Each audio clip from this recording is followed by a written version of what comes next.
और अब हम आपको वो खबर दिखाने वाले हैं जिसका आप सबको बेसब्री से इंतजार है। ये आज की दूसरी सबसे बड़ी खबर है।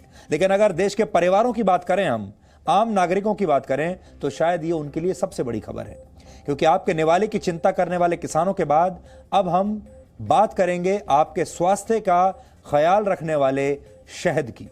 वैसे किसानों और शहद के बीच भी एक रिश्ता है और वो रिश्ता बनाती हैं मधुमक्खियां। मधुमक्खी पालन जितना ज्यादा होगा, किसानों की फसल का उत्पादन उतना ही अच्छा हो सकता है, उनकी आमदनी उतनी ही बढ़ेगी। मधुमक्खियां पैदावार बढ़ाने की बहुत अहम कड़ी होती हैं, क्योंकि मधुमक्खियां पॉलिनेशन का काम करती हैं। वो फसलों के पराग के कणों को एक जगह से दूसरी जगह पहुंचाने का काम करती हैं। आज दिन भर देश के परिवारों में जिस खबर की सबसे ज्यादा चर्चा है वो है शहद में मिलावट पर आई ताजा रिपोर्ट। भारत के एक एनजीओ जिसका नाम है centre for science and environment यानी CSE द्वारा तैयार की गई एक रिपोर्ट से शहद में मिलावट पर 4 बड़ी बातें सामने आई हैं और आज दिन भर इसी रिपोर्ट की चर्चा देश के घरों में, परिवारों में हो रही है। 4 बड़ी बातें जो इस रिपोर्ट में शामिल हैं वो क्या हैं? पहली बड़ी बात, बाजार में मिलने वाला 80% शहद मिलावटी है। दूसरी बड़ी बात, भारत के कई बड़े शहद बनाने वाले ब्रांड्स के शहद में चीनी की मिलावट पाई गई है शहद के नाम पर। तीसरी बड़ी बात, भारत की लैब्स इस मिलावट का पता नहीं लगा पाई। चौथी बात, जर्मनी की एक लैब में NMR टेस्ट से भारतीय शहद में यह मिलावट पकड़ी गई है। हमें मिला है क्लियर एविडेंस कि अडल्टरेशन हो रहा है और अडल्टरेशन ऐसे सिरप से हो रहा है कि आपकी जो जांच है जिसमें आप C3, C4 शुगर देखते हैं उसमें वो जांच में निकलेगा नहीं। इसीलिए जब हमारे हाथ में एविडेंस है, उस एविडेंस के भरोसे हम कह रहे हैं कि सरकार को कुछ हद तक NMR टेस्टिंग करनी पड़ेगी CSE की तरह से, जैसे हमने कराई। आप मैंडेटरी मत करिए, मगर आप सैंपल उठाइए और उसकी NMR टेस्टिंग करिए। Food safety and standards authority यानी FSSAI के मुताबिक किसी भी शहद को शुद्ध होने के लिए उसे कम से कम 50 टेस्ट्स पर खरा उतरना होता है। जब वो ये 50 परीक्षाएं, ये टेस्ट पार कर लेता है, तब माना जाता है कि ये शहद असली है और शुद्ध है। हालांकि इसके बाद भी बाजार में मिलने वाला ज्यादातर शहद शुद्ध नहीं होता। शहद में मिलावट के मुद्दे पर FSSAI का कहना है कि शहद में किसी भी मिलावट की पहचान करने में उनकी टेस्टिंग तकनीक सक्षम है।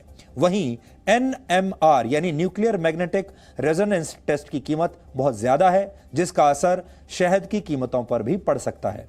हालांकि FSSAI ने कहा है कि CSE से उनके जांच किए गए सैंपल्स मंगा लिए गए हैं और इन सैंपल्स की दोबारा जांच करके आगे का फैसला किया जाएगा। इस समय दुनिया के लगभग 780 करोड़ लोग कोरोना वायरस से बचने के लिए अपनी इम्यूनिटी यानी प्रतिरोधक क्षमता बढ़ाने की कोशिश कर रहे हैं। हर देश के लोग यही चाहते हैं कि उनकी इम्यूनिटी बढ़ जाए। आप भी अपनी इम्यूनिटी बढ़ाने के लिए बहुत सारे तरीकों के दवाइयों का इस्तेमाल कर रहे होंगे, सप्लीमेंट्स, प्रोडक्ट्स का इस्तेमाल कर रहे होंगे, और इनमें सबसे ज्यादा इस्तेमाल किया जाने वाला प्रोडक्ट है शहद।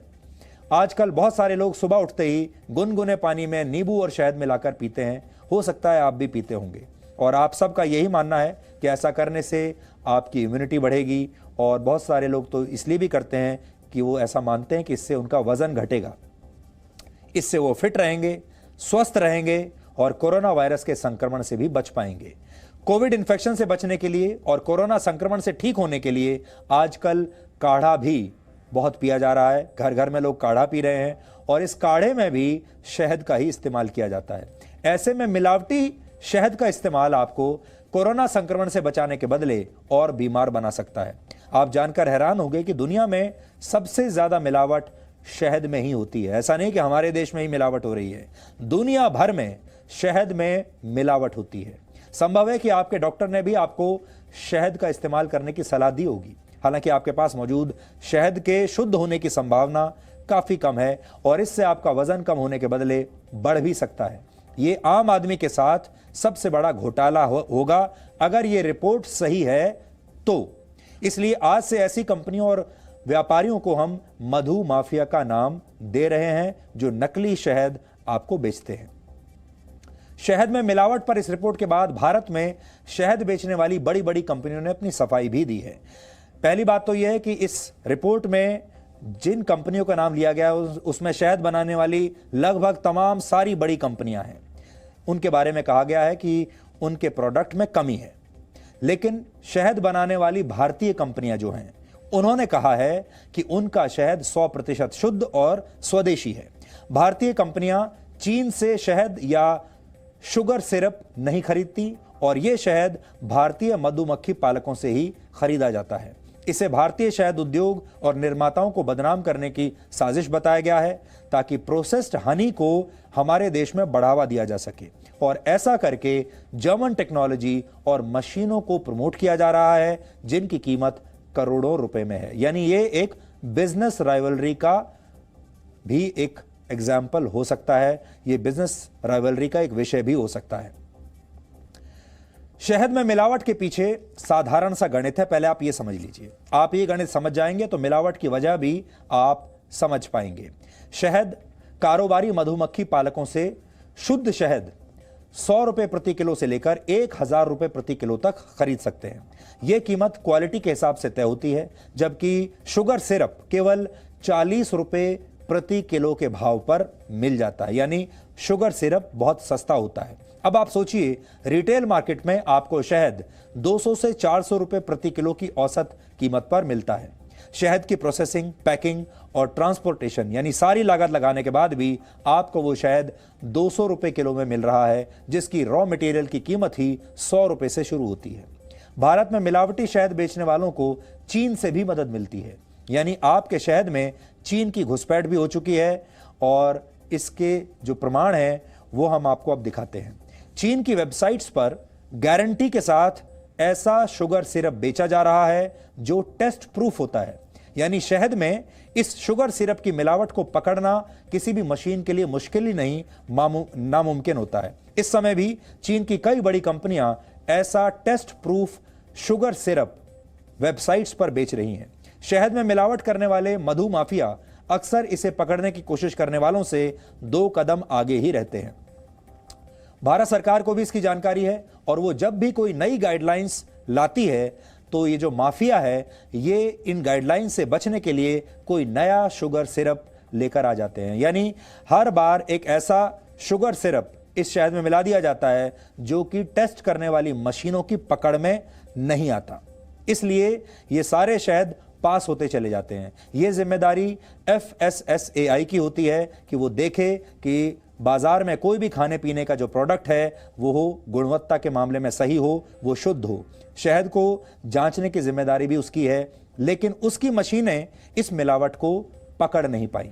अब जो ये रिपोर्ट है वो ये कहती है कि मशीनें इस मिलावट को पकड़ नहीं पाई क्योंकि जो शुगर सिरप इसमें मिलाया गया था वो इस बात की गारंटी देता है कि मशीन उसे पकड़ नहीं सकती और वो चीन से लाया गया है। शहद बनाने वाली कंपनियां ये कहती हैं कि मिलावट थी ही नहीं, इसलिए ये मशीन नहीं पकड़ पाई। दिलचस्प बात यह है कि चीन दुनिया में सबसे ज्यादा शहद का निर्यात करता है, हालांकि इसके मिलावटी होने की संभावना बहुत ज्यादा होती है। वर्ष 2006 तक शहद में मिलावट इतने बड़े पैमाने पर नहीं हो रहा था। इसके बाद चीन से शुगर सिरप का आयात होने लगा हमारे देश में और फिर शहद में मिलावट का रिवाज शुरू हो गया।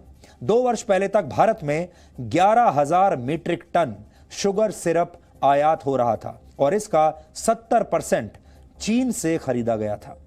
माना जाता है कि इसमें से ज्यादातर शुगर सिरप का इस्तेमाल शहद में मिलावट के लिए ही किया गया। हालांकि अब कुछ भारतीय कारोबारियों ने चीन की कंपनियों से यह तकनीक खरीद ली है, या कह लीजिए कि चुरा ली है या कॉपी कर ली है, और अब ये बड़े बड़े लोग देश में ही शुगर सिरप बनाना शुरू कर चुके हैं। यानी अब शहद में मिलावट करना और आसान हो गया है। अब आपको ये शुगर सिरप चीन से लाने की जरूरत नहीं। अगर कभी छापेमारी में शहद बनाने वाली कंपनियों के पास ऐसा कोई शुगर सिरप मिलता है तो वो दावा करती हैं कि इसका इस्तेमाल टॉफी बनाने के लिए किया जा रहा है। यानी बचाव के लिए इन कंपनियों के पास सभी तरह के उपाय होते हैं।